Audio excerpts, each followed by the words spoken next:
En þessi umræða fer út í þetta að því að við bökkum út umræðinu okkar frábæru auðlindir í vatnsafli, jarðvarma og vindi af því að einhver virðist hafa umboð í samfélaginu til þess að ákveða hvað má ræða og hvað má ekki ræða. Þetta kannski meðvirkni eins og þú ert að tala á. Já, ég held að við öll séum svona almennt í orðan á Íslandi bara of meðvirk fyrir oft og svona minnihlutuhópum. Að því ég segi sko sem er náttúruverndasinnanna varðandi virkjunar, þau eru mjög mikilvæg en þau mega ekki sko taka yfir umræðina. Ef Hvammsvirkjun tefst og þá kemst hún ekki í notkun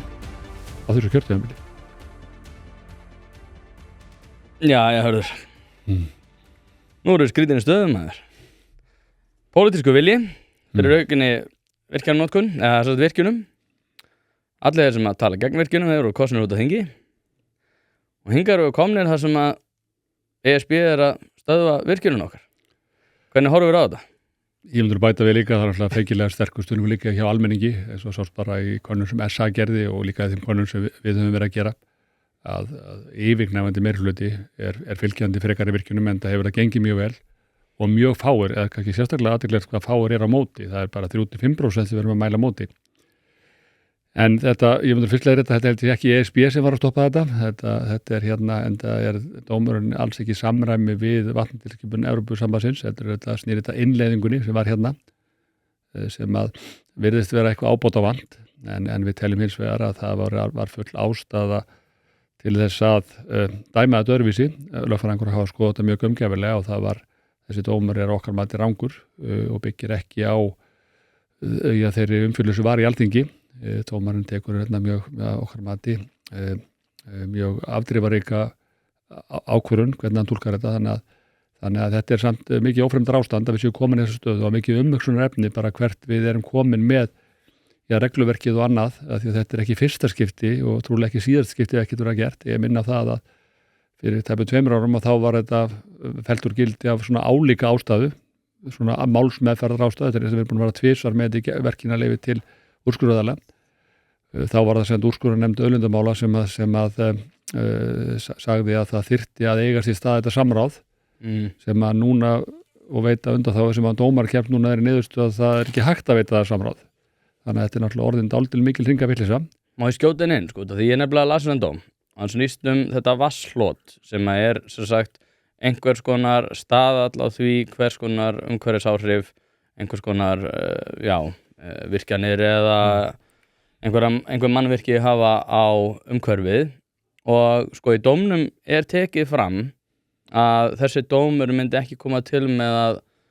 valda eða þessi reglugerð eða hvað sem þetta nú er myndi ekki koma til með að valda því að aðrar virkjanir sættu takmarkunum og ég einhvern veginn svo las ég genið dóminn og las reglugerðina sem hún kemur fram og ég gæti ekki lesa öðruvísi en að þetta bindi hendur okkar all hressilega. Ekki bara okkar virkjunum, heldur bara alls þar sem vinnum við vatn, brúargerð og hafnargerð og annað sem að eru saman þetta þá dómari kemst að þeirri niðurstöðu sko að þessi vatnatilskipun nú segir bara að það þurfa að kanna mjög áhrifin sem framkvæmdir hafa á vatn sem er bara besta mál, sérstaklega í Evrópu þar sem að vatn er bara orðið mjög mengað og orðið mjög takmarkað en við erum í þessu til að tala jökulá sem að hefur allt annað svona umhverfisgildi en dómurinn kemst að þeirri niðurstöðu sko að alla framkvæmdir hafa áhrif á vatnsflót, það er óhjákvæmilegt bara að þú breytir eitthvað rennslinu eða eitthvað árbökkum eða eitthvað þá hefur áhrif á vatnsflótið. Dómurinn kemst að þeirri niðurstöðu að umhverfisstofnun hafi ekki heimild fyrir nýjar framkvæmdir að gefa undanþágu sem að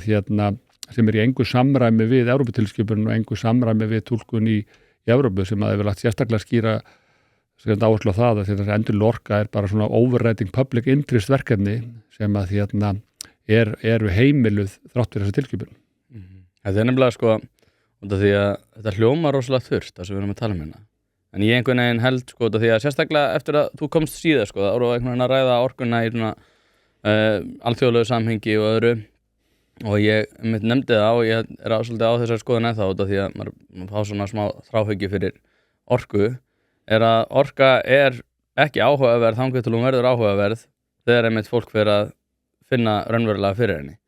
En ég held líka sko að fólk þurfa að huga því að orka er líka sko fórnarkostnaðurinn af því að fara ekki og hafa ekki næga orku líka þau tækifæri sem að glata sem þú tekur aldrei eftir út af því að orkan var ekki fyrir hendi. En hérna, sko það sem mér langar að segja að tala í dag þetta þegar við vorum að tala orku síðast og svona út frá þessu svona heildarsamhengi, alþjóðlegum markmiðum, loftslagsbreytingar og fleira. Mér langar að tala stjórnsýsluna út af því að núna eins og við segjum, það vilji eiginlega allstaðar það sem drepið niður. Og eins og þú sagðir og ég hef nefnt nokkur skipti þessa rannsókn eða þessa skoðanakönnun sem SA gerði og þar kom bara fram að 96% eða eitthvað vildu í rauninni auka orkunýtingu. Heiðar Guðjónsson var í bítinu núna hérna morgun þegar við erum að ræða saman, það 22. janúar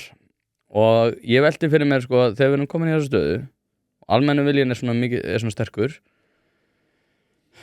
á hvern skrifast þetta? Þetta ekki, þú veist, hvernig gat þetta farið framhjá ykkur? Þú veist, þessi gullhúðun var fyrir hendi.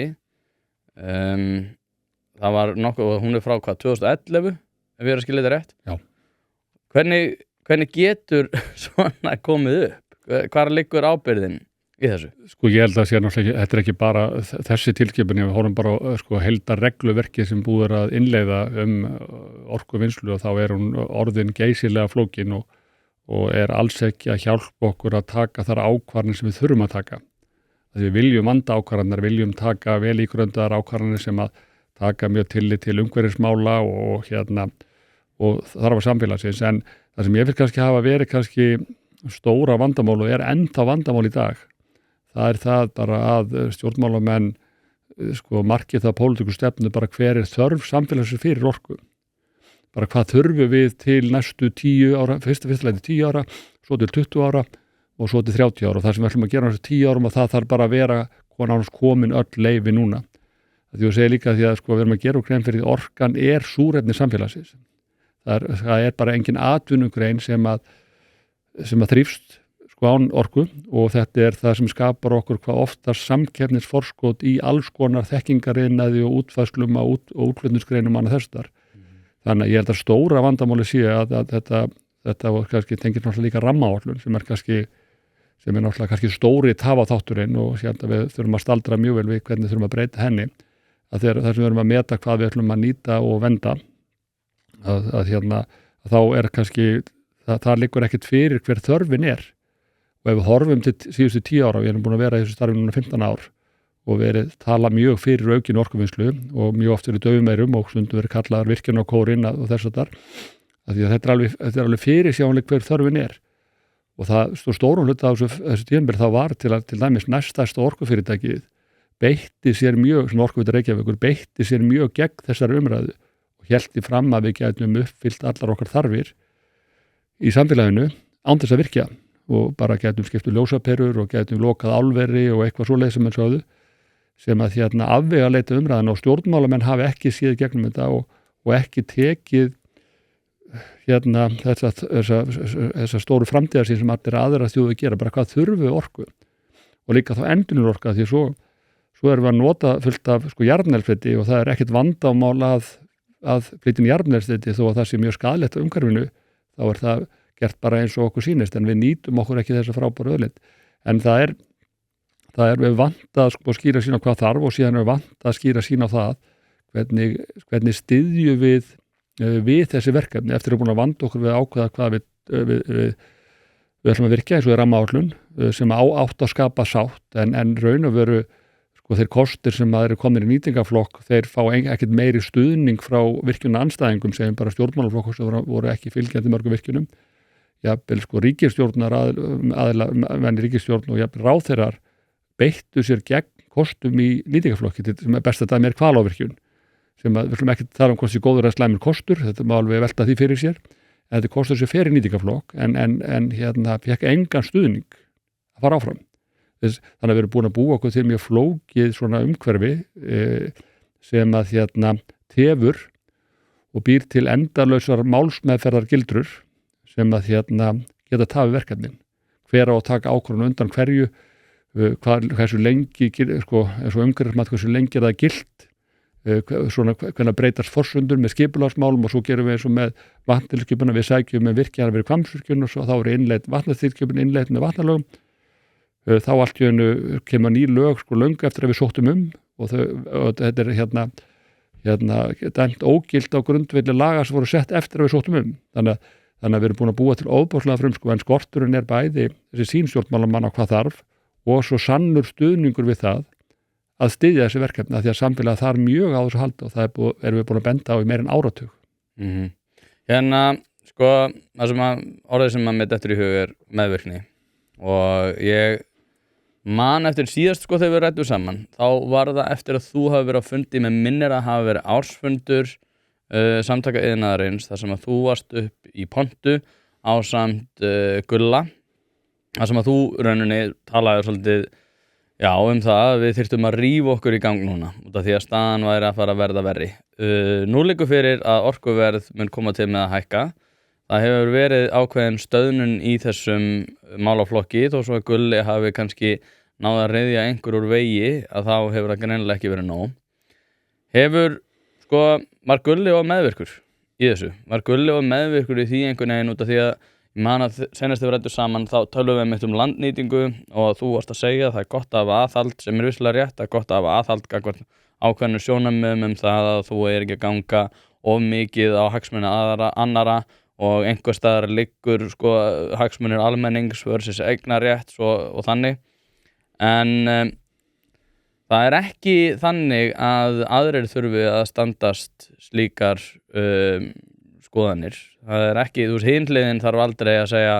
við þurfum náttúrulega að horfa líka til hagsmuna þeirra sem eru að fara að nýta þessa orku og samfélagsins í heild en þið eru krafðir það. Eru þið og meðvirkir eða var Gulli og meðvirkur? Ég ætla ekki að gagnrýna Gulli Þór, ég held að hann hafi gert sitt besta að koma málum áfram en því miður held ég að hann hafi náð að gera miklu minni en ætlaði sér og ég held að það hafi verið líka bara svona mjög ólíki flokkar í stjórninni sem að voru að vinna saman þannig ég ætla ekki að gagnrýna hann ég held samt að ég held að við öll séum svona almennt í orðan á Íslandi bara of meðvirk fyrir oft svona minnilötuhópum að því ég segi sem er náttúruverndasinnana varðandi virkjunum þau eru mjög mikilvæg rödd þau hjálpa okkur að vanda okkur þau veit okkur verulegt aðal sem er algjörlega nauðsynlegt en þau mega ekki taka yfir umræðina og við höfum svona í sérstaklega í málsmeðferðum þá hafa þau komist þangað að þau hafa náð að flækja þá mikið þannig að við þurfum að tala, það þurfa fleiri að tala heldur við höfum gert það hvað þarf og við höfum reynt að vera ekki meðvirk en ég hef talað mjög mikið fyrir þessu undanfarin 10 ár og sérstaklega bent á undanfarin 5 ár og þá hef ég sagt mjög ákveðið að veturinn 24-5, 25-6 er það sem ég hef ágjur af og það er það sem er að gerast núna. Það verður að finna margar ræður sem ég hef haldið á margt sem ég hef skrifað því að þetta er alveg fyrirsjánlegt að það er vöxtur í samfélaginu. En við höfum ekki, það vanta þessa pólitísku forystu að segja bara virkilega hvað samfélagið þarf og það sé breiður stuðningur það í pólitíkinni. Ég held að sá stuðningur sé að myndast núna að það gerir sér bara grein fyrir því að þetta er súrefni samfélagsins svo lykillinn að orkuskiptunum en það er líka mikilvægt, þetta er líka súrefni fyrir atvinnuuppbyggingu sem er mjög mikilvæg. Ég legg alls aldrei vana minn að gagnrýna fjölmiðla og ég geti ekki ég raunin sinnt mínu starfi nema að væri fyrir fjölmiðla. Það er eitt sem að mér hefur fundist einkennilegt í öllu sem við kemur stjórnmálunum í kringum þetta og svona hagsmunabaráttunni og hún er svo að ef að kemur einhver og er að fara að tala fyrir aukinni orkuöflun að þá er alltaf hinn málsvarinn líka til staðar, það er að segja málsvari landverndar og þá fær maður svona þá ímynd og dagskrárvaldið gerir það svolítið að verkum að mann er líðið eins og það sé svona 50% og 50%. Svo ef að kemur einhvers konar athugun frá landvernd það sé verið að ganga á hagsmuni náttúrunnar að þá mæta þau eini í rétta þátt, þá fær maður svolítið slagkraftið þeirra er töluvert meiri heldur en kannski skoðanir almennings gefa til kynna og það sem að mér hefur fundið svolítið sérstakt í allri þessari umræðu er einmitt að við mótumst rosalega mikið að því að landvernd sé að passa upp á hagsmuni náttúrunnar og að þeir sem að tala fyrir aukinni orkuöflun séu í sérhagsmunagæslu. Þetta finnst mér vera mjög vont og mér finnst, út af því að við vorum að tala um svona umræðan á þannig að mér finnst umræðan rosalega mikið skilgreinast út frá því að við erum með 50% landsmanna sem eru fyrir virkjanir og 50% landsmanna sem eru á móti virkjunum og þeir eru einhvern veginn að kýtast. Svo einmitt kemur það á daginn að það er 96% sem eru hlynd eða vilja freka mikið fá auka orkuna kerfið og svo tala mun líklegast aukast ef að orkuverð fyrir að koma til með að hækka. Þannig að ég fer að velta fyrir mér út af því ég er alltaf að pæla í flöskuhálsum í svona málum. Og út af því mér langar að tala um stjórnsýsluna. Þú talar um það að séu ákveðnar svona, gildrur sem hægt er að festa þessu í. Það virðist taka okkur margfalt lengri tíma að fá leyfi fyrir virkjunum og það að gefa út leyfin tekur ótrúlega langur tíma og þetta er rosalega lengi í einhverjum nefndum og eitthvað þannig. Út af því að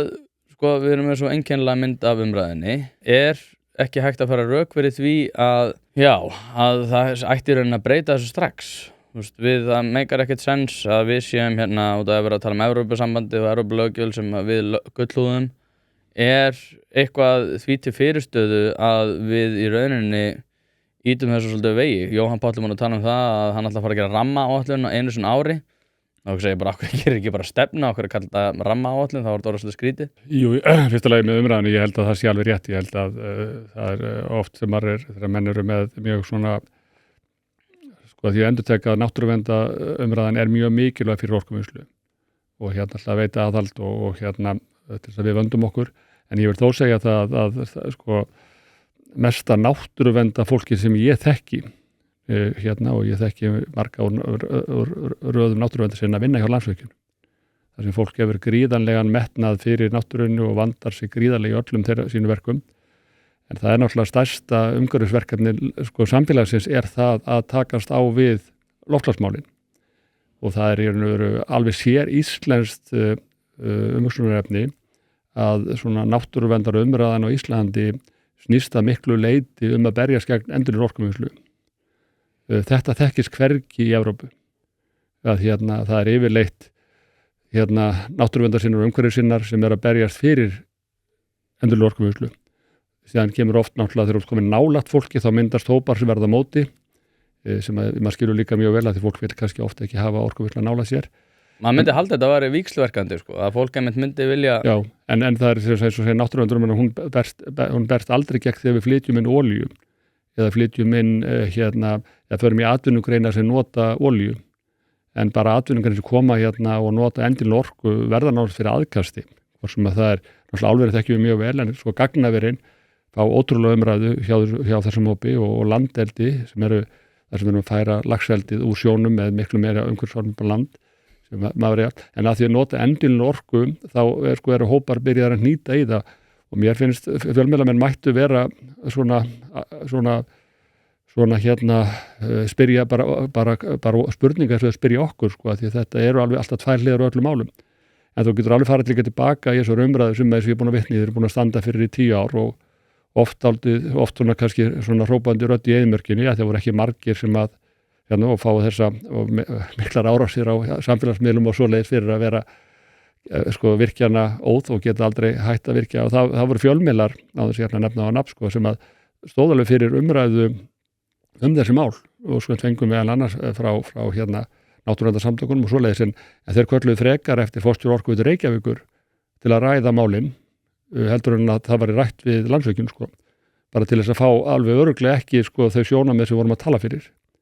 og þetta náttúrulega er ekki gott fyrir þróun svona mikilvæg mál og hluti af þessu vandamáli að þessi fréttaflutningur og málflutningur Orkuveitu Reykjavíkur svona afvegaleitu umræðan og margir stjórnmálamenn vildu, þetta var bara þægilegt að trúa þessu, þá þurfti ekki að taka flóknar innan gæsalappa umdeildar ákvarðana því þegar stærstu þjóðin er sammála þá er það ekki umdeild ákvarðun en þeir völdu að þá fjalluður í þessu skrifi en þessi málflutningur Orkuveitunar og málflutningur fjölmiðla hafði mikil áhrif í því að fólk gerir ekki grein fyrir hver staðan var og hvert við vorum að stefna. Já, ég nefnilega út af þú nefndir gagnaverin ég er bara þangað til bara nú fyrir ekki svo löngu alltaf verið á móti gagnaverum út af því að sérstaklega umræðum það að þetta var að grafa eftir einhverju sem að væri svona til óþurftar að flestu leyti að svona margra mati sem eins og Bitcoin og þau fengu miklu ódýrari kjör og þar fram eftir göttunum og vissulega væru þeir samningar að fara að renna úr gildi þannig að þeir eru ekki endurnýjar á sama máta. En svo fór ég einhvern veginn að skoða gagnaver og pæla í því hvað þetta er og ég nota gervigreind alveg gríðarlega mikið í mínu störfum og það tala það að svona nokkuð flókin reikningur í gegnum ChatGPT sé að taka 10 sinnum meiri orku heldur en til eins og bara eitthvað svona Google en aftur á móti að færiðu miklu áreiðanlegra svar út af því að þessi gervigreind náttúrulega að nota spálíkan þar sem er miklu líklega að þú fáir greina gott svar þannig að þetta mun bara koma til með að aukast og þá fór ég að velta fyrir mér svona gagnaverum og hvort þau vilja nota hana í þeim tilgangi að nota hreina orku til þess að sækja svona upplýsingar og það sem búið að vera stórkostlega einkennilegt við þessu umræðu að það búið að ná rosalega mikilli athygli að þau fengu ódýrari kjör og að þeir væru kannski að grafa eftir einhverjum einhverju sem var ekki öllum þarft eins og Bitcoin og eitthvað fleira þar fram eftir göttunum COVID kom náttúrulega þar inn í en nú erum við þeirri stöðu að gagnaver eru að fara að nýta orku sama hvað hún verður notuð þannig að ég er búin að vera að hugsa þetta er mikil framleiðsla per starf og þessi orka verður notuð hvort sem okkur líkar betur að verða einhvers staðar út í heimi og þá er eiginlega mjög líklegt að verði undir formerkjum einhvers konar jarðefnaeldsneytis, einhvers konar blöndun en allavega ekki 100% endurnýjanlegrar orku eins og við getum. En við einhvern veginn tölum bara gagnaver út frá þeim forsendum að þetta sé bara hræðilegt og þetta sé bara eitthvað, jafnvel að það sé verið að ræna okkur orkunni. Að það sé verið að ræna okkur því að við getum kveikt ljósi heima hjá okkur. Hvernig, þetta er annað svona þar sem að umræðan er bara algjörlega á skjön einhvern veginn við raunveruleikann eins og ég sé hann. Þetta er alltaf einmitt maður velti því fyrir sér að því að þessu umræðan gagnaver sem að virðist, sem er mjög á röngum forsendum en hún virðist verða til af því að þeir eru að nota endilega orku. Maður velti fyrir viljum við ekki fá fyrirtæki til landsins sem nota endilega orku eða viljum við hafa fyrirtæki í Íslandi sem nota olíu, því að þetta þessi fyrirtæki, við berum ábyrgð á þeirra losun, þau lendi inn í okkar svona minni fyrirtæki lenda inn í skuldbindingum Íslands. Þannig að þetta er mjög sérstakt umræð og nánast rannsóknarefni af hverju það að nota endilega orku gerir fyrirtæki neikvæð. Af því að fyrst ætti ekki pólarsur umræðinu með fyrirtækjunum ef við ætlum umhverfislega að vera neikvæð út í fyrirtæki ætti að vera út í fyrirtæki sem nota jarðefnaeldsneyti og yngreinar sem nota jarðefnaeldsneyti eins og ferðamanniðnaðurinn nota nánast eingöngu jarðefnaeldsneyti en er mjög vinsæll með náttúruvernda sína sem er mjög sérstakt líka hann er mjög ágeng nýting á landi mjög ágeng á okkur helstu náttúruperlum og þetta er enn skrýtnar ef við förum að horfa þessi kringum okkur að bara Norðurlöndunum að þá eru Norðurlöndin búin að ganga mjög langt í því að ná til sín stórum gagnaverum bara og hafa náð mjög góðum árangri að fá Apple og Google og Amazon í svona þessu stóru gagnaver bæði AI og annars konar gagnaver af því að þau líta svoleiðis á að þetta sé svo áhugaverður hluti af atvinnulífinu og þetta er svo mikil hluti af framtíðaratvinnu það mun verða svo mikil svona atvinnustarfsemi í kringum þetta þannig að meðan að nágrannalöndin er að gefa skattaívilnanir og styðja við þá eru við að tala við það tala illa um þau og þetta rótin af þessari umræðu er að þeir nota endilega orku sem er einhvern veginn alveg stórkrítið en Bitcoin er alveg farið Bitcoin, það voru allir sammála það að Bitcoin er eitthvað sem að við vildum ekki gera út á einfaldlega vegna þess að við trúum ekki á til lengri tíma við sjáum ekki alveg svona bara þetta sé gott til lengri tíma þannig að þetta var bara tímabundið selt, það var alltaf sagt, það var aldrei virkjað fyrir þetta, það var bara nýtt orka sem hefur runnið bara til sjávar og verið hent þetta nýttist okkur, skapaði okkur 2 milljarða tekjur þetta nýttist gagnaverum, þetta byggði upp innviði sem nýtast síðan í svona umbreytingunum sem er komin í núna en þetta er bara flott, bara yngrein sem hluti af framtíðaratvinnuuppbyggingu Íslands að mínum mati eins og á Norðurlöndunum. Þá einmitt langar mig að svona setja í samhengi við stjórnsýsluna út af því ég var að tala við blaðamann í morgun sem vorum að tala stjórnsýslu og svona ímynd flestra einhvern veginn að stjórnsýslan sé eitthvað svona sjálfvirt, skilvirt kerfi sem að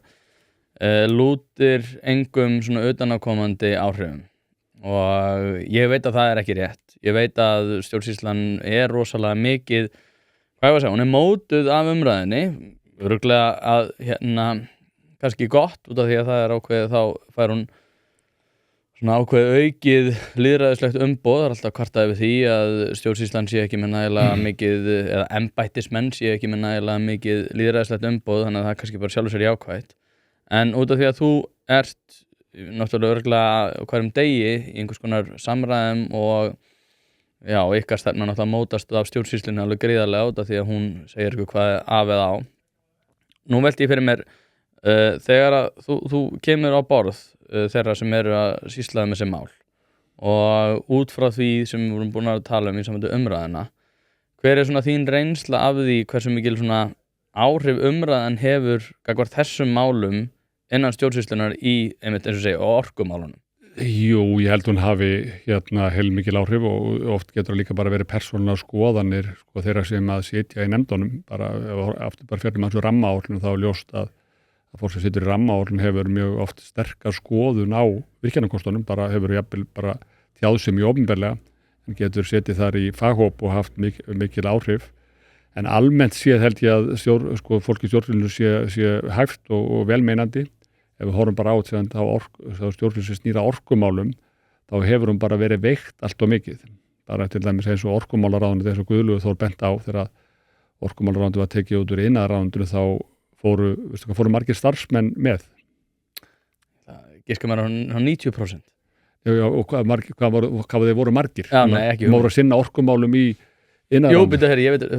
5. Voru 2. 2, já. Já, voru 2 sem, þetta eitthvað eitt af okkar mikilvægustu verkefnum sem við þurfum að vanda mjög til allra löggjafar og hvernig við meðöllum mál, að það ljóst að þarna ætti að vera að minnsta kosti 20 starfsmenn, bæði til þess að tryggja það að innleiðing sé rétt og eins með Orkustofnun, hún þarf að vera sterk og hefur verið að styrkja svo margan átt, en það líka bara að tryggja það að þeir sem eru að óska eftir leyfunum að þeir greiði fyrir þetta. Þetta var ekki að borga fyrir með skattpeningum, heldur að bara greiða þú ætlar að sækja virkjun, þá áttu bara að greiða fyrir þann kostnað sem er í stjórnsýslunni en að fá á móti vandaða afgreiðslu. Og það er ofboðslega mikilvægt líka að löggjöf sé vel innleidd og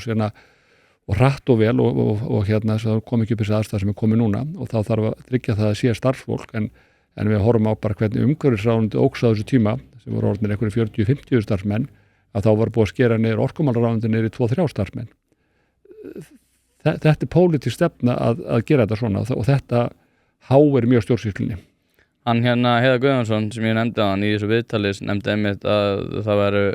30 starfsmenn að sinna loftslagsmálum í ráðuneytinu og 5 eða 4 að sinna orkumálunum sem er svolítið þversagnakennt þegar að orkumálun eiga að vera helst að forsenda okkar til þess að takast á við loftslagsmálin. Já, og þetta er eftir að búið að vera stórfellda ráninga að búið að tvöfalda fjöldan. Er þetta ekki galið? Já, þetta er bara rangar áherslur og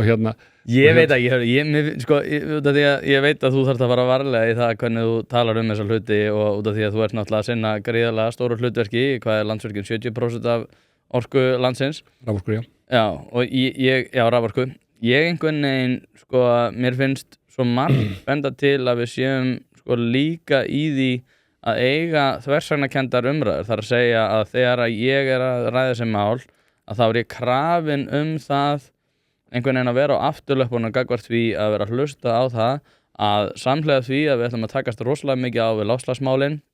Þrátt fyrir það að vera með 85% af endurnýjanlegri orku hér á landi. Albert Jónsson nefndi nú bara, af hverju eru við ekki betri samningsstöðu alþjóðlega gagnvart því að við séum 85% endurnýjanlegri orku, aðrir eru með 15-18% en samt ætlum við að vera einhverjum algjöru öndvegi í því að vera að leiða hópinn áfram og nýta ekki þá samningsstöðu að við erum stundum öðrum miklu framar.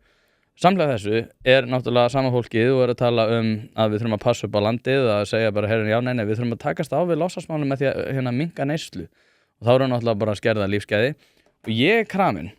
það að vera ítt inn í þessar umræður á þessum forsendum og vera einhvern veginn á afturlöpunum og vera alltaf að segja svolítið eins og þú varst reyndar að segja þann að segja bara, já, ég menn, þetta er náttúrulega mikilvæg sjónarmið að sjálfsögur þetta mikilvæg sjónarmið en það þýðir ekki að ég eigi að þurfa hugsandi lífsgæði 30 ár fram í tíman að vera einhvern veginn á þeim forsendum að alveg sama hvað þú dreipur niður saman við gagnaverin, saman við eins og landeldi að fólk sem er að tala sjókvíeldi að það sé svo hræðilegt að það er bara ítað upp á land prófið að fara í Þorlákshöfn og sjá hvers konar mannvirki og tala sko hérna einhver svona landrask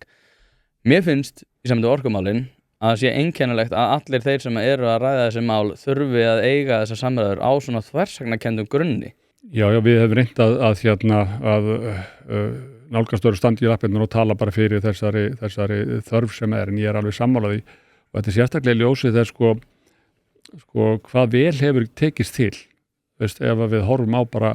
hvernig hefur tekist til við virkjanaupbyggingu á landinu bara þetta er eitthvað svo vegferð sem við getum verið hvað stoltust af fyrir mér bara hvernig við tiltekist og bara forverðar mínir í starfi og fólki sem þessi brautriði sem voru þar það er sama hvaða virkjun við skoðum að það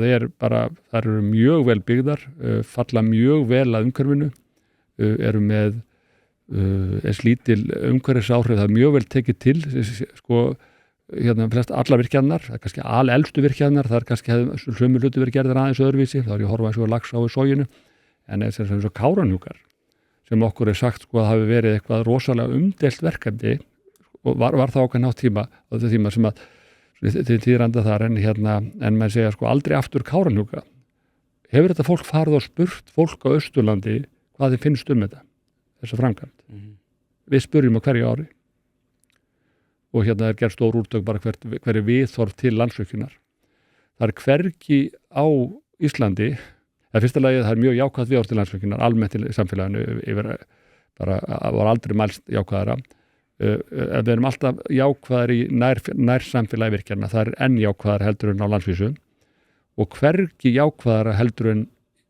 sko við Kárahnjúkavirkjun. Og það er var gerð stórkönnun, það var 600 mann sem voru spurðir. Það voru 83% sem voru jákvæð. Það voru 3% sem voru neikvæð. Það var enginn á aldursbilinu 19 til 29 ára neikvæður. En svo er sagt að þetta sé að samfélagi sé klofið þarna og þetta hafi ekki tekist vel. Þetta var stórvirkjun og þetta var stórt inngrip í náttúruna. Það gekk mjög vel. Virkjunin er verkfæðilegt undur, hefur gengið rosalega vel. Öll umhverfisáhrifin sem að vissulega var full ástæða til að hafa ágjör af og fyrirtækjum meitt mikið vaðhald og gerða breytingar sem voru jákvæðar. Öll umhverfisáhrifin eru mun minni en talið var. Áhrifin á samfélagi eru mun jákvæðara en samt talað þetta eins og þetta hafi verið mistök. Hvaða gögn sýna það? En ég segja sko, ef með hvernig hefur gengið í fortíðinni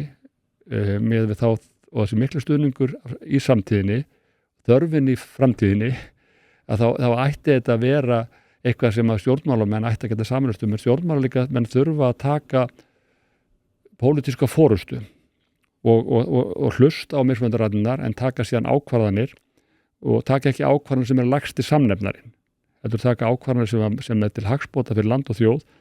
sem meirihluti þjóðarinnar styður og það er áframhaldandi uppbygging á endanlegri orku. Já, ok. Það veldi ég fyrir mér, sko, framhaldið með Hvammsvirkjun. Þið segja að það sé, 2 milljarða króna tap ef að dómurinn heldur eða sem er nú þegar orðið út að töf? Nei, það liggur ekki fyrir hvað tapið verður. Það er við vorum meðvituð þessa áhættu þannig að við vorum að reyna að stýra áhættunu sem mest. Þannig að við erum með núna 4 milljarða verkefni undir sem að er svona í ákveðinu uppnámi. Við erum þó ennþá að vinna verkefninu, framkvæmdir hef ekki verið stöðvar, það var sent framkvæmdarleyfið er ennþá, það var sent virkjanarleyfið var fellt úr gildi, en við erum samt vístegandi hvað við gerum á næstunni, að því að ef við verða tafir við líka að fara í stór útboð sem verður. Það gæti bæði orðið þá sko, bætur sem þurfum að borga verktökum og eins dráttur á því að við förum í stór útboðin. En við þurfum líka að sýna bara sanngirninga hvert þeir sem er að bjóða í hjá okkur sem fari mikla vinnu og fari mikil kostnað að það sé gert nema þetta klárist en ef við höldum bara áfram að bjóðum ekki út þá hættir fólk bara að bjóða í hjá okkur en við erum við höfum tekið ákvörðun að áfrýja dómnum til Hæstaréttar vonum að fáum þar komast þar að strax að Því að hérna, þetta mjög fordæmisgefandi, þetta ekki bara fyrir þetta bara fyrir allar framkvæmdir sem að snúa að vatni,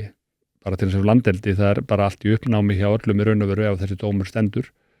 þannig að það mikilvægt að fá skýra línur og við bindum mikla vonir við því að Hæstiréttur snúið í, en svo erum við mjög ánað að hérna heyra bæði stjórnvöld, bæði ráðherrann og bara allir þeir alþingismenn sem tjá sig úr öllum flokkum, virðast vera tilbúnir að lagfara þessar ágalla sem voru á lögunum og þessum óskýrleika sem að dómar lagði út frá sem að við, eins og við segjum, við teljum að vera ekki þörf á samt, hann gerði. Þannig að ef að stjórnvöld gera það, þá verður tjónið mjög lítið. Ef það gert strax núna bara í næstu vikum, eins og tala þegar þing komið saman og við getum haldið áfram verkefninu. Því að það sem við erum kannski mest að horfa, stærsta tjónið náttúrulega bara biðin eftir orkunni. Sko við ætluðum að fara í gangi með þessa virkjun 2021, þá sóttum við virkjanleyfi. Gerðum vonustilega að það hefði átt að taka svona 6 mánuði. Sem við erum að fara á stað núna 4 mánuð seinna. Sko ef við hefum komist á stað þegar við ætluðum að fara á stað þegar við sáum þörfina, þá var virkjun að koma í gagni núna. Þá væri allt önnur staða í samfélaginu varðandi atvinnuuppbyggingu og annað sem að orkuverð og allt annað sem að þyrfti að vera. Þannig að stóri kostnaðurinn það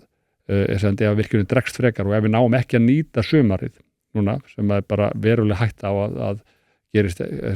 lendi í uppnámi út af þessari óvissu, að þá frestast virkjunum að minnst okkur ár. Að þetta skiptar svo mikið að jarðvegsframkvæmdum ýmsum svona hlutum sem að þarf að nýta glugga sem að myndast, sem er mjög erfitt að vinna fullum kraft á veturnar. Já, við getum ekki gert það á frosinum jarðveg. Já, það bara mjög flókið að gera. Það er allt framkvæmanlegt en það flækir vinnuna mjög mikið, eykur kostnað, þannig að það eru ákveðin verkefni sem við lagt áherslu að sé unnin fyrsta sumarið til þess að verkefni komast að fulla verð og það er. En við erum bjartsýn á bæði það að fá að þetta koma þessu strax fyrir Hæstarétt, bjartsýn á það að Hæstiréttur snúi þessu en betra er að stjórnvöld sýni bara þann pólitíska frumkvæði og pólitíska vilja sem að sannarlega er að mínum mati hjá Alþingi. Já, þá sko, mér langar endur að spyrja það aftur út í stjórnvöld smá, en mér langar líka samt að setja í samhengi við alþjóðlega. Það er núna nýr forseti í Bandaríkjunum sem að tala bara drill baby drill, bara orka mun koma til með að vera helsta forsenda allarar velmegunar í Bandaríkjunum, Pierre Poilievre sem mun eflaust koma til með að taka við í Kanada, hann talar á sama lund og það virðist vera sem að sko það er rosalega áhersla á orku yfir höfuð og að það mun koma til með að vera drifkraftur framtíðarinnar og náttúrulega eitthvað sem hefur náttúrulega alltaf verið drifkraftur, en ég hefur skoðað svona gröf þar sem að maður er að skoða velmegun samfélaga í samhengi við orku og það er í rauninni bara sama línan alltaf, það er bara, þetta helst eiginlega bara í hendur. Sko með þessa stöðu í heiminum, þar sem orka er orðin helsta forsenda, ertu bjartsýn á framhaldið? Heldur að þessi nýja ríkisstjórn mun koma til með hvað að segja, ranka á rótinu með svona hvernig við höfum haldið þetta svona hluti undanfarin ár? Sko varðandi fyrstulega alþjóðamálinu eins og Bandaríkjunum og Kanada, þá náttúrulega er ágefni að það er verið að horfa mikið á jarðefnaeldsneyti. Það er sem ekki verið að draga úr endurnýjanlegri orku. Þetta er náttúrulega gert út af samkeppnishæfni, að menn telja að sé hægt að gera ódýrara jarðefnaeldsneyti. Þetta vonandi finna þær eitthvað svona bilbeggja, því að ég held að það þarf að fara saman samkeppnishæfnin og hins vegar að takast á við loftslagsvandamáli. Loftslagsvandamáli er raunverulegt vandamál, og eftir þess að við horfum síðar á það að þá verður það erfiðara. En það er hins vegar mikilvægt að baráttan við loftslagsmálin verður að gerast án þess að lönd missi samkeppnishæfni. Þetta verður að vera gert með þeim aðferðum, með þeim leiðum að það gangi upp þannig. Það rýri ekki lífskjör? Nei, það verður mjög erfitt að fá stuðning við að við rýrum lífskjör, þannig við verðum að finna okkur leiði til þess. En ég skynja það að það sé ráðslega svona, og við mælum líka viðhorfsbreytingu, en mér finnst það fannst það líka bara í kosningunum núna, þá fannst mér vera mikil stuðningur við orkuvinnslu, það var lítið tala gegn orkuvinnslu, eins og var gert mikið kannski fyrir sérstaklega svona 8 árum síðan. Það var þetta megin pólitíska efni og þeir sem buðu hvað meira í að draga úr orkunotkun, þeir þeir eru vinsælli en hérna og þeir stjórnarflokkarnir tala mjög skýrt að leggja áherslu aukna orkuvinnslu og ný ráðherra mjög afdráttalaus og hefur stigið mjög sterkt fram og vonandi bara fylgja verkin þessum orðum sem eru sagt en við höfum fulla trú að það sé en það held ég að það séu allir að sjá samhengi hlutana. Þetta bara orðin blákaldur veruleiki núna. Ég veit bara þegar stjórnmálamenn fóru landið og töluðu við fólk á landsbyggðinni, það var bara allstaðar sem þau komu, alveg saman hvað flokk þau varst, þá var það orkumáli, bara þau voru að spyrja hvað ætlaði að gera, í hvað stöður þið búin að koma okkur. Við þurfum orkuna, við þurfum að halda áfram. Þannig að ég held að það sé bara mjög sterkur stöður og ég held að það sé, en það þarf að hafa þor, það þarf að hafa þor að segja hvað við þurfum til framtíðar, það þarf að hafa þor að einfalda og það þarf að tryggja það að leyfisveitingaferli virki til hagsbóta fyrir verkefnin, ekki að gefa afslátt, en eins og Evrópusambandið hefur sagt að það þarf bara að vera hámark 2 ár sem tekur að fá leyfi fyrir svona verkefni. Og Guterres aðritari Sameinuðu þjóðanna hefur farið víðan allan heim og sagt í guðanabænum hætti þessari vitleysu, hleypið þessu verkefnum áfram, þið verðið að einfalda, þetta bara eitt mikilvægt sem þurfum að gera. Þannig að ákallið er líka mjög mikið frá alþjóðasamfélaginu. Og við skynjum það aukinn stuðningur en það þarf líka aðgerð og það líka muna það að ef Hvammsvirkjun tefst þá kemst hún ekki í notkun á þessu kjörtímabili. Þetta tímakostnaðir eru bara þannig það að byggja Hvammsvirkjun svona álíka mikið að byggja landspítala. Þess við sjáum allir fyrir okkur hvað það mikið mál, það svona álíka mikil steypa sem fyrir hann. Og þetta og marganátt meira flækjustig. Þetta í miðri á sem voru að gera þetta. Þannig að þetta ekki verkefni, ef þetta verkefni sem kostar 70 milljarða. Þetta ekki eitthvað svona smámál sem þú hristur upp á einu sumri, þannig að ef mér vilja þannig að þetta aukna framboð sem kemur frá Hvammsvirkjun, það nýtist eiginlega ekkert á þessu kjörtímabili og það kemur rétt í lokin, það hefur náttúrulega áhrif, þá eru menn farnir kannski að búast við að taka við að hjálpa til, þannig að við verðum líka að gera okkur grein fyrir því hvað við þurfum að vera framsýn, þegar kjörtímabili 4 ár og það tekur bara byggjavirkjun tekur 4 ár, en leyfisveitingaferli kannski 10 ár. Þannig að þetta svona alveg úr fasa við þarna hvernig margir stjórnmálamenn hugsa bara kjörtímabilið. Þá velti ég fyrir mér út af því að svona í samhengi við orku að þá virðast ég man af rosalega mikið og það hefur verið rosalega mikið tala um það að nýta orkuna betur, við þurfum ekki meira orku út af því að við gerum bara betri dreifikerfi, við förum bara, við getum bara búið til einhverja að tekja afföllin úr Reykjavík og fara með þetta Sauðárkróks og eitthvað svona, stórkostlega einkennilegar hugmyndir rafmagn. Rafmagn ekki eins og olía, þú ert ekki bara að fara að setja það bara einhver risa batteri og fara að keyra það eitthvað út á land. En það eins og þú segir, það hefur orðið aðeins meiri skilningur og þá velti ég fyrir mér, þú talar með framsýn, ef að svona, ekki tala viltustu drauma Landsvirkjunar, en svona þegar þú horfir heilt yfir og hugsar kannski 20 ár fram í tíman, iðnaður að verða orkufrekari og gagnaver til dæmis eru orkufrekari heldur en önnur, þannig að þessi svona hugmyndum það að við myndum koma til með að nýta orku betur hann er kannski aðeins fjarlægara heldur en við gerum okkur oft grein fyrir. Hvernig svona framtíðarsýn eins og þú sér þarna ef við hugsum hagsmuni kynslóðana sem koma eftir okkur? Við eigum að leggja alltaf mikla áherslu á að nýta orku vel og en svona orku nýtingar raforkukerfinu feikilega góð. Það er bara okkur hefur tekist og það við getum verið mjög stolt af því sem við byggt upp kerfið, bara hversu vel hefur tekist til með að nýta kerfið og kerfið bara þetta hægsta nýtingarhlutfall sem að þekkist í heiminum. Við gerðum í fyrra greiningu á því hvað var mögulegt að bæta nýtingu, hvað var þetta að framleiða mikið af raforku með svona mismunandi leiðum eða svona nýta glatvarma og þessu þar. Og það var svona kannski, mann rétt að það var niðurstaðan, þetta var svona tæp teravatstund sem að svona fræðilega séð var hægt að gera. Og það er kannski svona 1/3 sem er praktist, sem að verður líklega gert, svona í orku, svona sem er bara ekki of dýrt. Hver eru þar hömlur sem að liggja fyrir það? Þetta er náttúrulega snýr til dæmis bara svo leddvæðingu, þetta snýr mögulega á nýtingu glatvarma og bættir auka nýtingu á hitaveitu í staðan fyrir rafheitun og svoleiðis, þetta er meira svoleiðis, þetta er svona meira fjárfestingar, en í eðlisviðinu er þetta mjög lítið magn, þetta eru kannski 300 gigavastundir.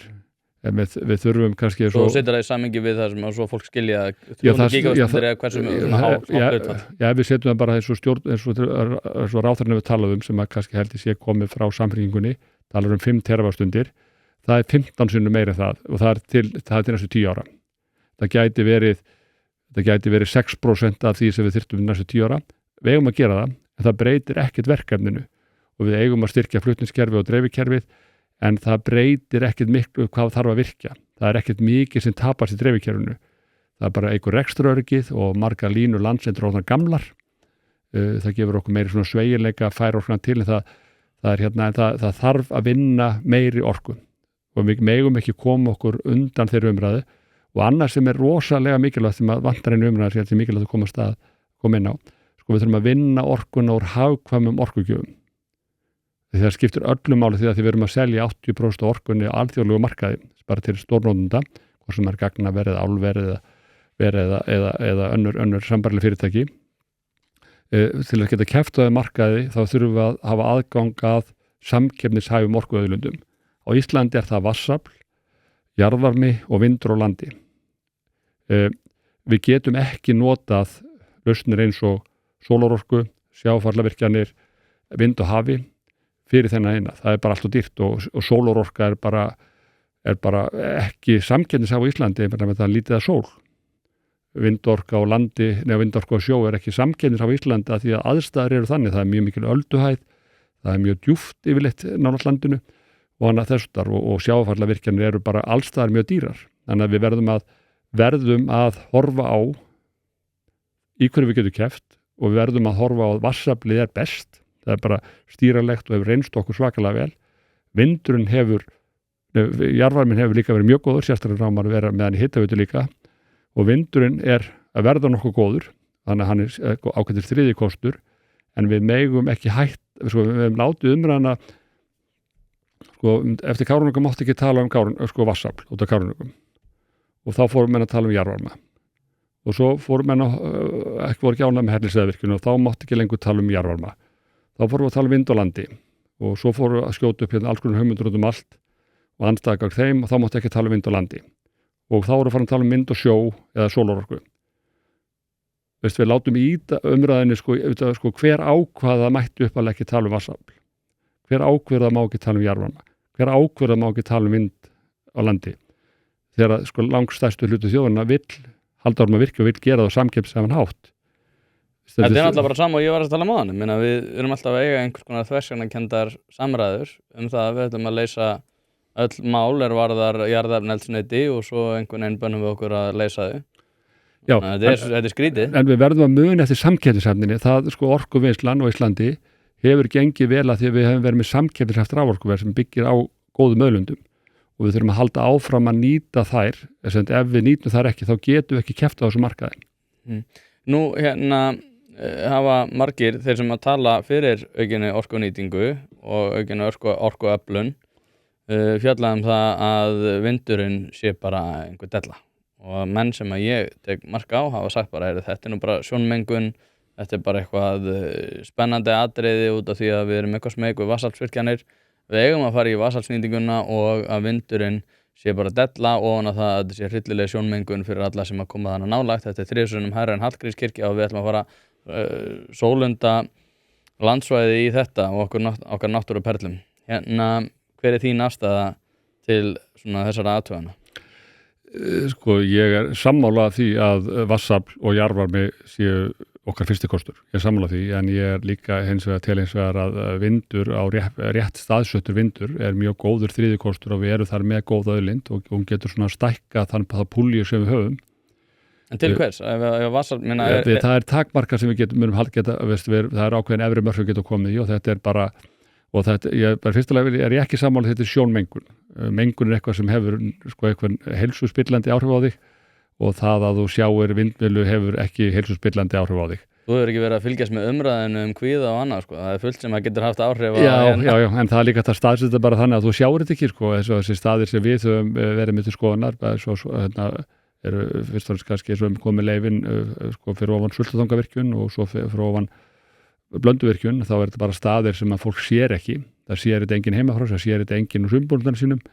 og þarf að keyra upp á hálend til að sjá þetta og það bara þetta bara eins og allt það sjá í heiminum, þetta venst bara ágætlega en ég held að þetta sé góð þriðja stoð og það bara grundvallatri þarna sko, auðlindin á Íslandi mjög góð, hún með besta sem að þekkist og þá bara spurning, viljum við nýta þessa auðlind til hagsbóta fyrir samfélagið, af því að þetta svo fer þetta mjög vel með vatnsaflinu, þetta blæs mikið á veturnar meðan vatnsafli ekki með mikið innirslu og vatnsafli vinnur mjög vel, svo þetta getur orðið svona jákvæð, mjög jöfn afhending, þannig að ég held að þetta geti farið mjög vel með og ég sannfærður að fólk sér Búrfellslund rísa,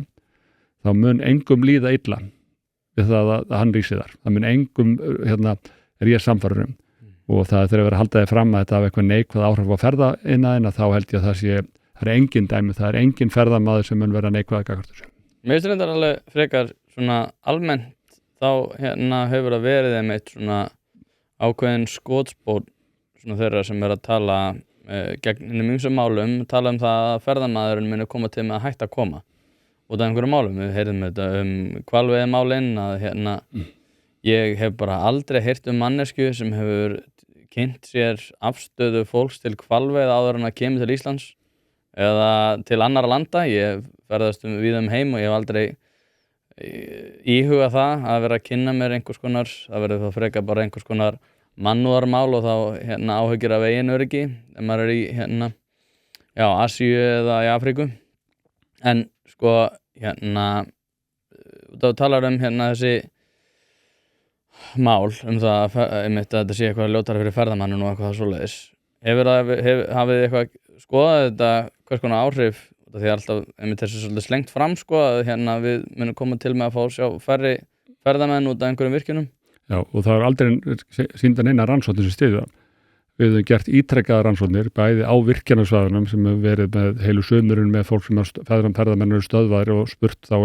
spurður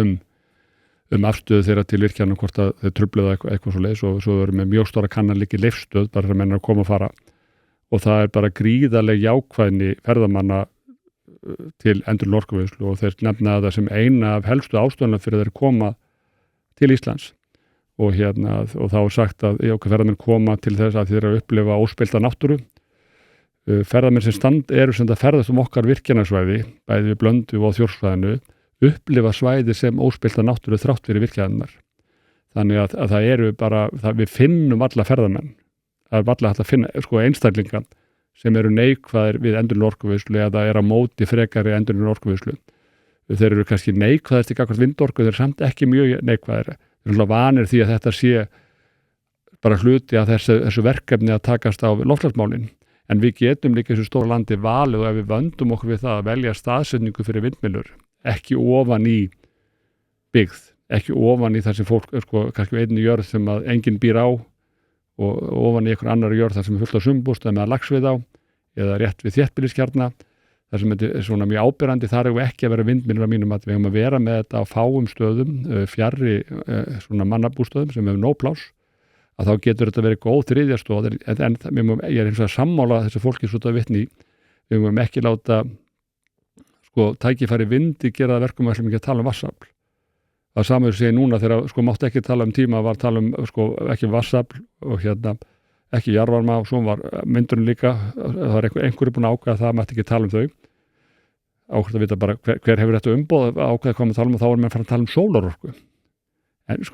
En sólarorku á Íslandi mun alltaf hafa 50% lægra nýtingarhlutfall heldur en í Þýskalandi. Enn lægra heldur komið til Spánar. Já, ég meina þetta myndi leggast af stór hlut ársins Já, við munum aldrei keppa í sólarorku af því bara skilyrðið með sólarorku eru miklu betri annars staðar.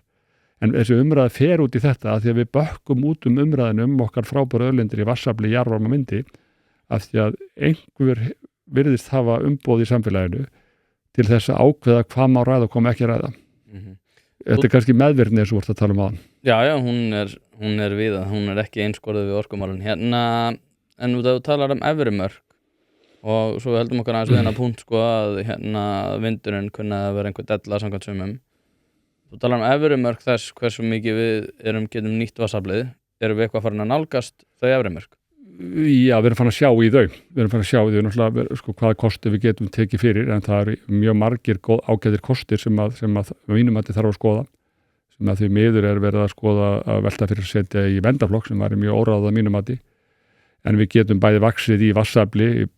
sérstaklega á Þjórsárssvæðinu og til dæmis, og myndi ég segja líka í Skagafirði, það eru mjög góður kostur sko, í héraðsvötnunum sem er skatastaðir, sem er með mjög lítil umhverfisáhrif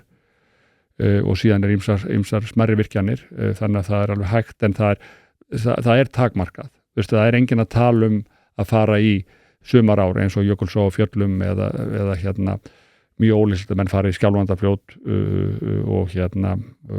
og þess að sem að eru, sko, þannig að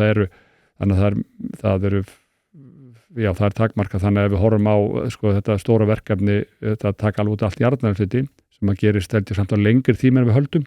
bara það þarf, tæknin er ekki alveg komin og áframandi atvinnuuppbyggingu, þá held ég að við þurfum að nýta, bara eins og áður er bara þjóðan að nýta allar samkeppnishæfar auðlindir, og vindur er bara mjög samkeppni, þetta rokraskat sem við búum á sem að hérna er stundum og sumir staðar er bara alltaf vindur eins og uppi Búrfell, það er nánast aldrei logn. Og þetta eru auðlind sem við getum nýtt til þess að bæta lífskjör í landinu. Ég var að grunda fyrir daginn að ég ímyndaði mér að það er hægt að nýta það til orkuvinnslu örugglega og taka út allar aðra orkukostir, sko. Það var svo ótrúlega mikill vindur. Já, en þú vilt ekki vera nálægt þar sem fólk býr. Ég held að Nei, ég er líka að djóka. Við þurfum að finna staði, sko, ef við finnum jafnvægi með að velja staðina sem eru fjarri þar sem fólk býr eða er í sumarbústöðum eða er í laxveiði annað, að þá held ég að myndi skoða sáttum þetta. Já. En það er alltaf ykkur sem verður á móti, en sá hópur á heldur ekki að ráða umræðinu, það þarf að hlusta á hagsmuni heildarinnar. Hagsmuni heildarinnar. Ég held að við látum það bara og segjum þetta gott. Hörður, takk aðeinslega fyrir að koma, þetta er mjög áhugavert. Ég eins og segi, það er að verða